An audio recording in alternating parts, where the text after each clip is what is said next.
yung isa. Sanay na yun sa bad image. Hello guys, PBB ganap. JM at Dylan sinabihan si Fayang na sanay na sa bad image. Grabe na nga, alam naman kasi nila na ang daming issue ni Sofia sa labas. Nasabi nga nila ito dahil nga nasaktan si Jazz at nagpa-comfort sa ibang adults. Doon nag-alala si Dylan at JM kay Jazz. Kaya sinabi nila na sanay naman na daw si Fayang sa mga ganyan sa issue at bad image, kaya sabi pa nga ni JM. Baka nga daw ngayon hayahay ang buhay ni Sofia samantalang si Jazz ang nasasaktan. Galit na galit nga ang netizen. Sabi pa nga nila na ngayon kayo ang masanay sa bad image. Kaya hindi na daw ito teens versus adults kundi adults versus kayang na.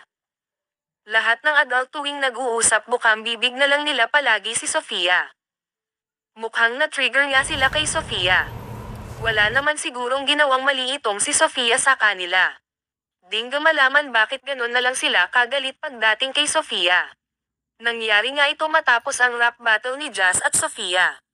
Kung tutusin dapat nga na si Sofia ang mas masaktan. Dahil nga dinamay nila ang education, pamilya at manliligaw ni Sofia sa labas. Kasama pa naman daw si Dylan sa nominado kaya tiyak na babahain siya ng BBE. At possible na siya ang lumabas ngayong Sabado. Isa pa naman si Dylan sa hinahangaan ko dahil napakatapang at nakaka-inspired ang kwento niya sa buhay. Pero nag-iba nga ang tingin ng mga tao sa kanya nung pinaghiwalay ang adults at teens. Dahil parang malaki ang galit ni Dylan kay Sofia, sinabihan niya din ito ng cheater kasi gagawin daw lahat kahit mang-cheat para manalo lang sa task. Ganyan naman kasi talaga si Sofia, pumasok siya dyan at isa si Sofia sa pinaka-competitive na housemates.